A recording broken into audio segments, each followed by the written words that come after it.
ازيكم يا شباب. احنا رجعنا النهارده عشان ندرس chapter 20 وشابتر 20 زي ما انتم شايفين انه بيتكلم على حاجه اسمها الالكترومagnetic اندكشن. ايه الالكترومagnetic اندكشن؟ قبل ما نقول ايه هي الالكترومagnetic اندكشن احنا عاوزين بس نفتكر مع بعض كلمه صغيره قلناها في الالكترومagnetic فورسز.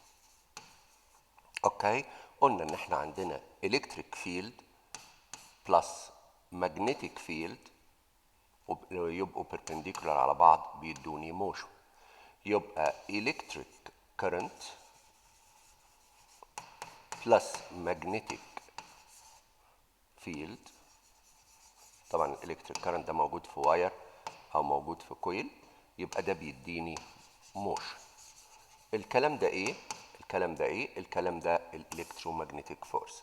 طب احنا هنا بنتكلم على electromagnetic induction. يعني ايه induction؟ يعني انت لو عندك عملت موشن لواير او كويل، وهنشوف دلوقتي بالتفصيل، inside a magnetic field، يبقى ده كده عبارة عن ايه؟ wire or coil moves in a magnetic field. It produces current. This current is called induced. Okay? So induced current, it means the presence of a current without the presence of a source of electricity, without the presence of a battery or cell. Okay? So how can you produce an electromagnetic induction? When a conductor is moved perpendicularly, it is a condition.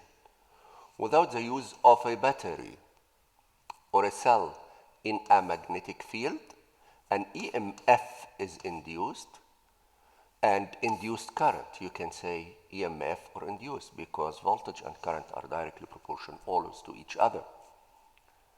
So here, look here.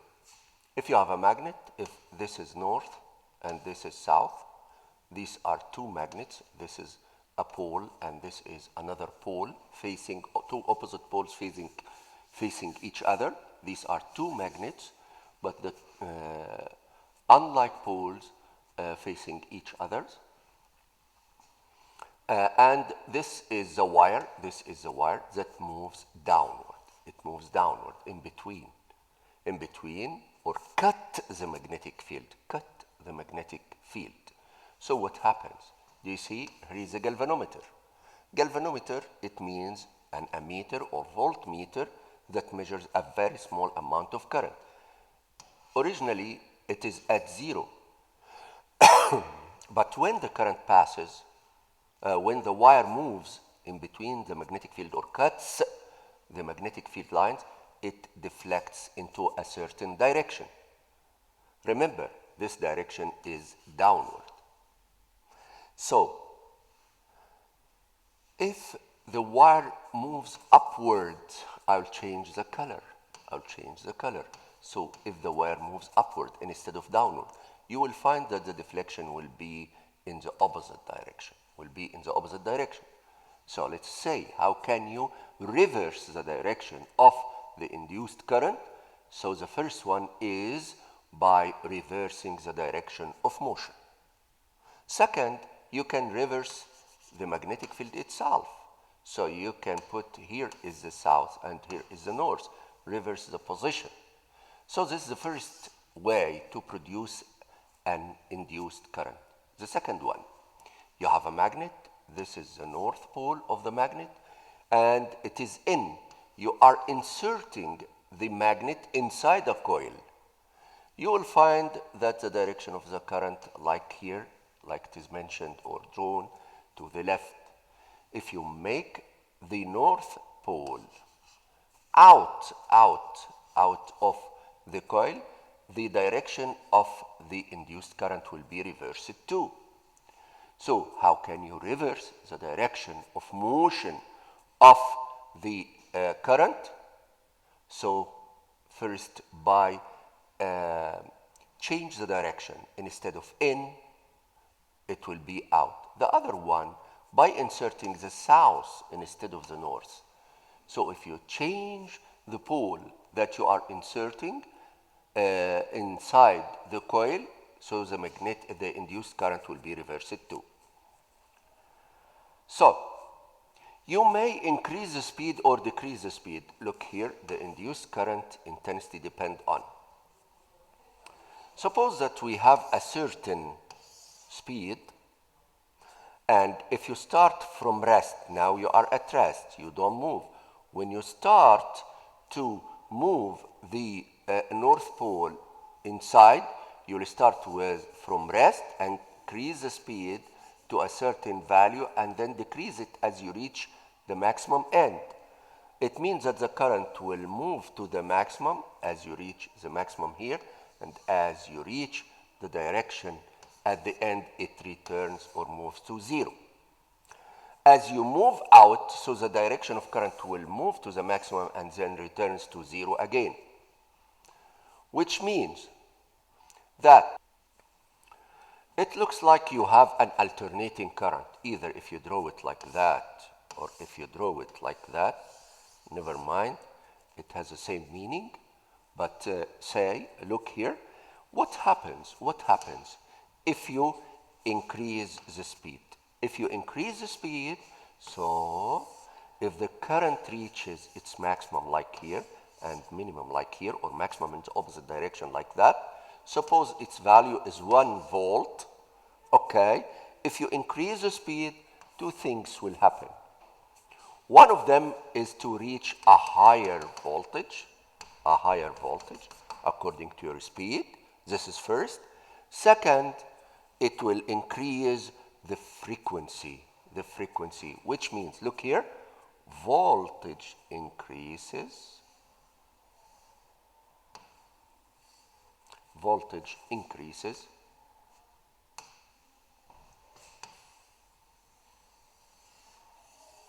and frequency increases. It may take more. Do you see the wave here? This is the wavelength, or the time taken for a period, and this is the time for the second one, which means that voltage increases and frequency increases too. If you want to know the direction of the induced current, you will use Fleming, right, not left. So you will use your right hand instead of the left hand.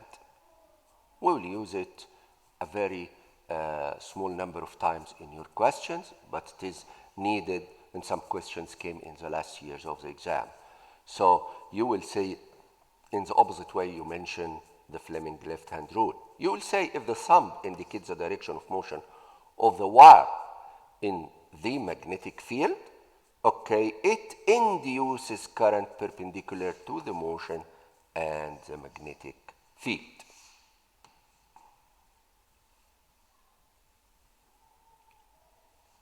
Now we will study the devices that depend on the induced current. Here we have the alternating current generator. Just to remind you, in a comparison between the generator and the electric motor, I'll remind you by the structure of the DC current. It was like that. It was North Pole, South Pole, and there is a coil that ends with a split ring, which ends with a split ring, and the split ring touches two brushes, if you remember. This is the construction of electric motor, and I'm reminding you by that the electric motor is used to convert the electric current into a kinetic energy, from electric energy into kinetic energy, like the fan, as we mentioned before. Now, what's the structure of the generator? The construction or the structure of it, it is a magnet. So you have two poles, two unlike poles, strong horseshoe magnet. And then the armature. What's the armature?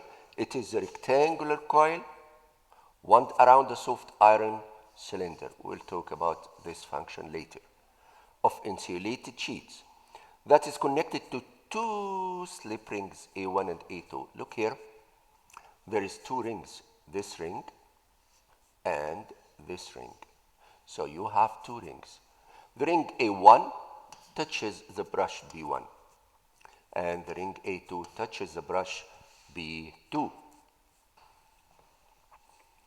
Then the graphite brushes are connected to the galvanometer or the external circuit outside. So it comes in the exams many times. What is the work of the generator? What's the work of the alternating current generator?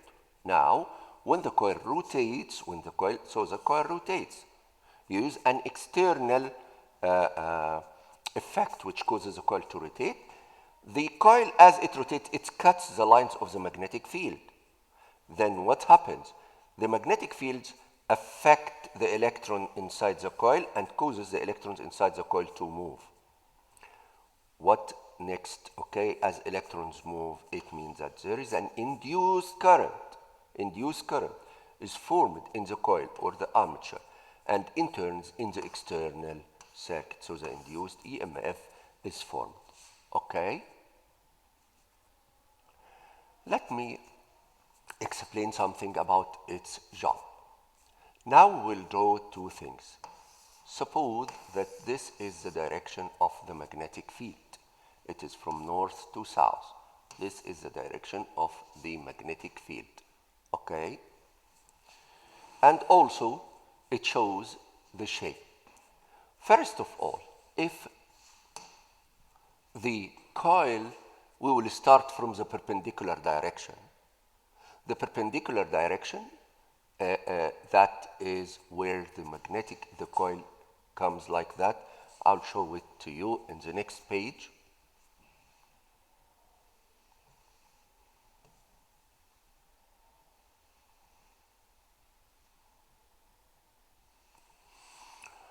Do you see the coil in this position? Let's say it is a zero position, okay? It is perpendicular to the magnetic field. So the induced current has zero value. Then, do you see the voltmeter here? It reads zero. Zero value of current and zero value of induced current and EMF. After 90 degrees, where the coil and the magnetic field are parallel to each other, where the sides are perpendicular.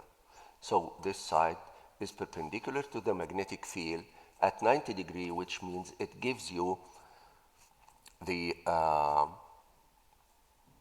maximum amount of current. Look what I'm thinking, that this is the blue side. Now the blue side, as it turns, I'll change the colors of, yes, this is the direction of motion as you see. That's why I removed the second mark. So this side is the blue. Now the blue is here. After 180, do you see the blue becomes here? This side becomes here. And it is perpendicular to the magnetic field, so the value decreases to zero. But at first, when it is perpendicular, it is zero and increases to the maximum when the coil is parallel to the magnetic field and the sides are perpendicular. Now it decreases to zero when it becomes perpendicular again. The coil in the position of zero as the first part. When it rotates more, now do you see this blue side? This is the blue side. It reverses its direction. So it will give current but in the opposite direction, because do you see this side changes its position and the direction, do you see the direction of the galvanometer? It gives you the value that is inverted. Okay, at 360 degrees, what will you see? It is zero again. So since it increases the value, I'll say this is an alternating current. That's why we say that this is an alternating current generator, AC generator. Why? This side is positive, okay, the positive, and this side is the negative. So it has half the cycle in the positive direction, half the cycle in the negative direction. So the alternating current, it is a current that changes its value every half cycle, but the magnitude changes every quarter cycle, from 0 to maximum in 90 degree, from maximum to 0 in 90 degree. And the direction changes every 180 degree or every half cycle. In a comparison between the DC motor and the generator, number one, the energy transfer from electric to kinetic, the generator from kinetic to electric. Input and output. The input direct current and the output 360 rotation. It rotates 360, complete rotation. But here the input is a 360 rotation. We cause the rotation of the coil and it produces an alternating current. The rings. Here the ring is a split ring, but here two slip rings. Okay, to avoid the entanglement of coil. The rule used, Fleming left-hand rule, here it is right-hand rule. Okay, and this is the definition of the alternating current I mentioned. This is the end of the alternating current generator. And by the way, here is the difference between the AC source as it changes its direction, and this is the direct current. At this moment, this lesson ends, and now we will move to the next lesson. This next lesson is the transformer. What is transformer?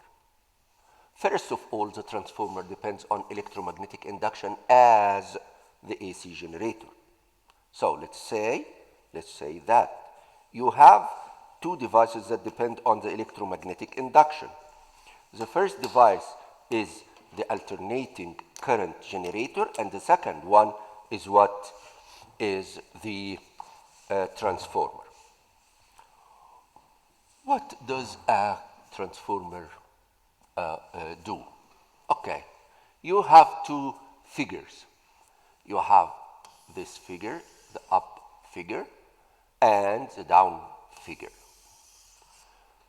To explain it, let's note the following. That the input is AC. So should be the input to be and AC. Why? Because the AC or the alternating current changes its direction. As we know that the induction needs motion. So the motion here is through the current as it changes its direction. So no transformer works with DC. The input, the AC, passes through a coil which is called primary.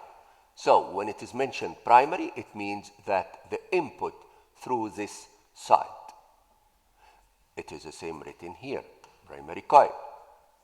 Look here, dear. Let's count number of turns in the primary coil. So it is 1, 2, 3, 4, 5. So we have 5 turns on the left side or the primary coil, and this is the other side which is called the secondary coil, and it is connected to the output. And we will find that after explanation we'll find that it will be alternating current 2. If you count these numbers, you will find they are 10. You have 10 numbers to the other side for this example, but it may be changed according to the example or the question. So what do you see? What do you see? Here you have 5 turns, and here you have 10 turns, which means there is a factor 2 times 2. So it means that number of turns are multiplied by 2. But look here, the input is 110 volts, and the output here is 220 volts. What does it mean? It means that it is multiplied by 2, which means what? Which means that as number of turns increases, so voltage increases, which leads to the writing of that number of turns of the primary over number of turns of the secondary equals voltage in the primary over voltage in the secondary coil, as they are directly proportional. Now look here, I'll give you the example. We found that if, just an example, if the current is 4 amperes from this side, we'll find it is 2 ampere. Just numbers for illustration. How do you find the values? Like they are divided by 2. Which means what? It is the reverse about what happens to the voltage. Which means that the current is inversely proportional to the voltage.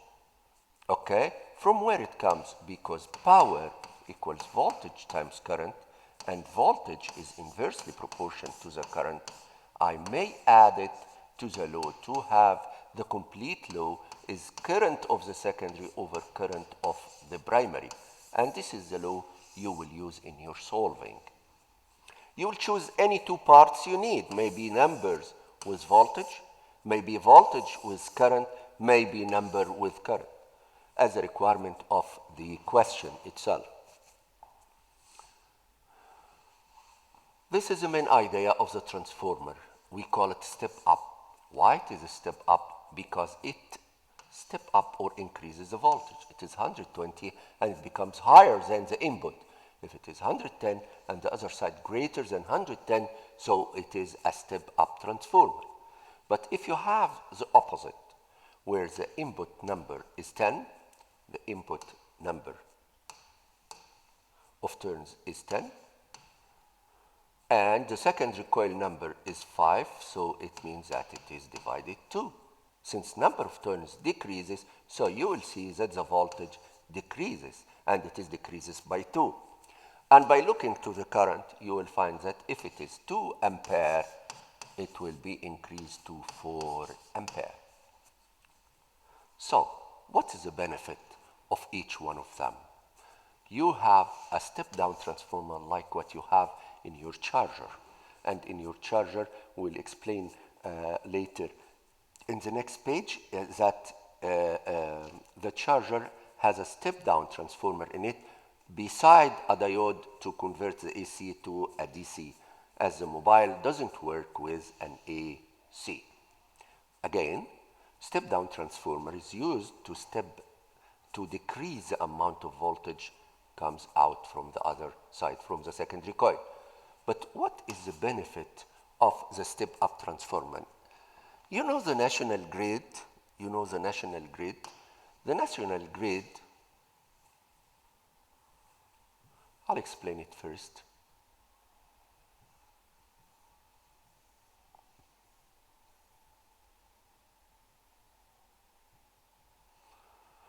Here is the national grid. The national grid, you have the power plant that produces 12,000 volts, and you use a step-up transformer. Why? Because in the step-up transformer, voltage increases. In this case, it is increased by 20 times. Okay? So as the voltage increases by 20 times, this means that the current inside the wires will be decreased, so the current decreases. So what is the benefit of decreasing the current inside the coil if we use a step-up transformer? Again, step-up transformer raises the voltage or the potential difference, and in turn lowering the current. Current is responsible for the heat produced in wires, which means the loss in heat, the loss in energy as heat energy in the wires. So as voltage increases, current decreases. So it produces less heat in the wires. The energy loss in wires is less. So you transfer the voltage through wires till it reaches close to homes. Okay, then they use a step down. What does it do? It decreases this voltage. It causes a decrease of the voltage and increasing the current.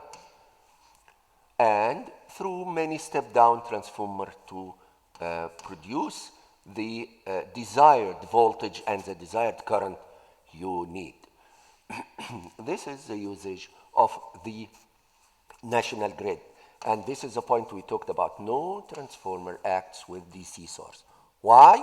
Because there will be no change in the current intensity, so the produced magnetic field will be constant. Constant, it means no change. Doesn't change the rate of cutting the secondary coil, which means no current is produced through the step-down transform. Okay, now we will talk about the work of the transformer. Do you remember? It is drawn in the exam sometimes in this form, like that, and here it is like that, and this line. This is a form in the exam where this one represents the primary coil, and this one represents the secondary coil, and this represents what? A soft iron core. Soft iron core.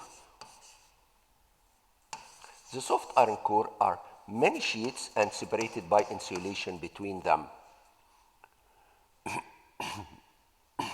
So what happens? When the current, number one, when the alternating current, you see, alternating current passes through the primary coil, it produces alternating magnetic field around the primary coil. What transfers the magnetic field to the other side? It is the core. So the magnetic field is carried through the core to the secondary coil. Next, the changing or the alternating magnetic field induces alternating, because this one is alternating, so it produces an alternating current. Where? In the secondary coil. And the equation, as I explained, according to the relation between number of turns and voltage, NB over NS equals VB over VS. And if you add the effect of the current, because the power in the primary coil equals the power in the secondary coil. I said that you may lose some energy